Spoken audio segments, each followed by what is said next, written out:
Hello students. आज की इस वीडियो में हम लोग सूरदास जी का जीवन परिचय पढ़ने वाले हैं। अगर आप लोग अभी तक चैनल को सब्सक्राइब नहीं किया है तो चैनल को सब्सक्राइब जरूर करें। तो चलिए स्टार्ट करते हैं। तो सबसे पहले इनका नाम क्या है? तो सूरदास। हम लोग किसका जीवन परिचय लिख रहे हैं? तो सूरदास जी का लिख रहे हैं। ठीक। तो इनका जन्म कब हुआ था? तो इनका जन्म 1478 ईस्वी में हुआ था। और इनकी माता का क्या नाम था? तो जमुना दास बाई था। इनके पिता का क्या नाम था? तो पंडित रामदास इनके पिता का नाम था। इनके गुरु कौन थे? तो इनके गुरु आचार्य वल्लभ भाई आचार्य थे। ठीक। इनकी मृत्यु कब हुई थी? तो इनकी मृत्यु 1583 ईस्वी में हुई थी। और इनकी प्रमुख रचनाएं क्या हैं? तो इनकी प्रमुख रचनाएं सूरसागर, साहित्यिक लहरी और सूरसावली क्या है? इनकी प्रमुख रचनाएं हैं। अब हम लोग देखते हैं इनका जीवन परिचय। ठीक। तो जीवन परिचय हम लोग देखते हैं। तो चलिए देखते हैं। सूरदास जी का जन्म रुनकत्ता नामक गांव में 1478 ईस्वी में पंडित रामदास जी के घर पर हुआ था। इनका जन्म कहाँ हुआ था? तो सूरदास जी का जन्म रुनकत्ता नामक गांव में सन 1478 ईस्वी में पंडित रामदास जी के घर में हुआ था। ठीक। पंडित रामदास जी सारस्वत ब्राह्मण थे। क्या लिखेंगे? पंडित रामदास जी सारस्वत ब्राह्मण थे। कुछ विद्वान सिही नामक स्थान को सूरदास जी का जन्म क्या करते हैं? मानते हैं। जो कुछ विद्वान हैं इनका जन्म कहाँ मानते हैं? तो कुछ विद्वान जो है इनका जन्म सिही नामक स्थान को मानते हैं। कहाँ पर मानते हैं? सिही नामक स्थान को मानते हैं। ठीक।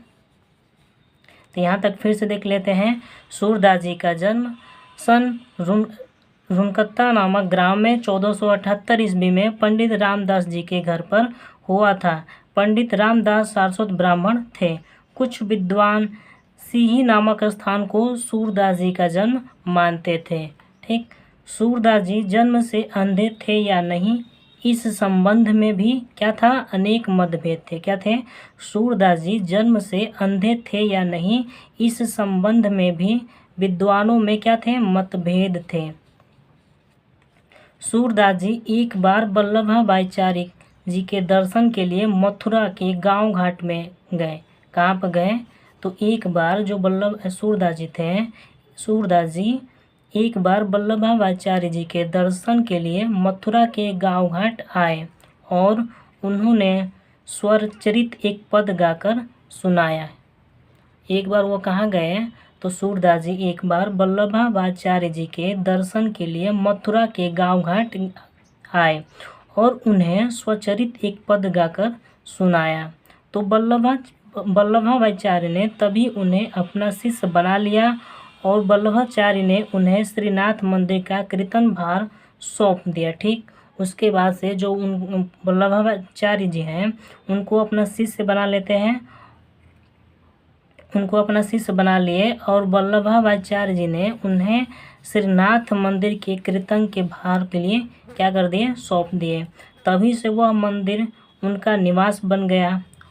और वल्लभाचार्य जी के संपर्क में आने से पहले सूरदास जी दीनता के पद गाया करते थे। ठीक। वल्लभाचार्य जी के संपर्क में आने से पहले वे सूरदास जी दीनता के पद गाया करते थे। किसका पद गाया करते थे? तो सूरदास जी दीनता के पद गाया करते थे। ठीक। बाद में अपने गुरु के कहने पर वो कृष्ण लीला, बाद में क्या उनके गुरु ने क्या कहा? कृष्ण लीला का गान करने लगे। ठीक। और सूरदास जी की मृत्यु 1583 ईस्वी में गोवर्धन के पारसोलिक नामक ग्राम में हुई थी। इनकी मृत्यु कब हुई थी? तो इनकी मृत्यु 1583 ईस्वी के गोवर्धन के पास पारसोली नामक गांव में हुई थी। ठीक। अब इनकी प्रमुख रचनाएं देखते हैं। इनकी प्रमुख रचनाएं कौन कौन सी हैं? तो इनकी प्रमुख रचनाएं हैं साहित्यिक लहरी।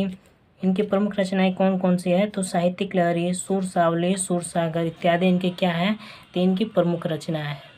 तो चलिए एक बार फिर से देख लेते हैं इनका जीवन परिचय। तो सूरदास जी का जन्म रुनकत्ता नामक ग्राम में 1478 ईस्वी में पंडित रामदास जी के घर पर हुआ था।